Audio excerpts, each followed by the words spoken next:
हल्ली खरं सांगू दे का, केस विंचरायला देखील मला खूप भीती वाटत आहे. तर एकदा केस विंचरले की मला केस एवढे गळतायत की विचारायला नको. तर मी एक रेमेडी सुचवली जी माझी आईने मला करत होती हेड मसाज. त्याच बाबतीत आज मी तुम्हाला सांगणार आहे.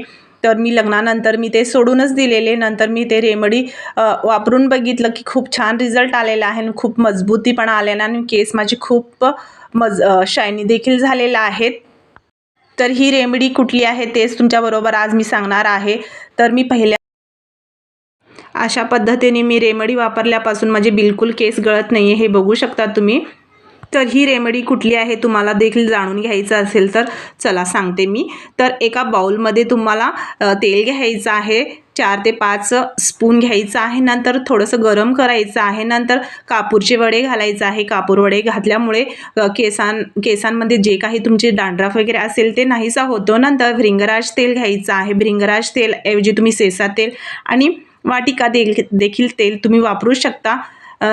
तुमच्याकडे दोन्हीपैकी एक देखील नसेल तर तुम्ही घरगुती सांगते मी तेल ते देखील यूज करू शकता. जास्वंदाचे सुकलेले फुलं घ्यायचं आहे. सेम ह्याच पद्धतीने गरम तेलामध्ये टाकून द्यायचं आहे. नंतर 2 कापूरचे वडे घालून नंतर आपल्याला हेड मसाज करायचं. हेड मसाज असं करायचं आहे, 5 बोटं असतात ते तेलामध्ये डीप करून घ्यायचं आहे. डीप केल्यानंतर आपल्याला बोटाच्या सहाय्यानेच आपल्याला हेड मसाज करायचा आहे. हेड मसाज शक्यतो रात्रीच करायचा आहे. मी हेड मसाज शक्यतो रात्रीच करत असते. ह्याने काय पूर्ण मुळापर्यंत जाऊन आपले पोर्स ओपन होऊन केसांना पोषण मिळतं आणि रात्रीचं झोप देखील खूप छान लागत आहे. हे बघू शकता तुम्ही. मला खूप छान वाटत आहे हे हेड मसाज करताना.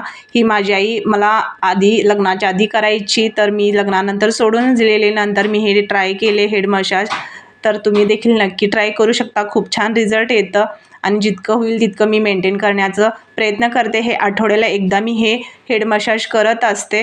तर बघू शकता खूप छान चमक आलेली आहे माझ्या केसांमध्ये आणि रात्रभर ठेवून सकाळी वॉश केलेली आहे आणि केसांमध्ये खूप थिकपणा येतं. नक्की ट्राय करा.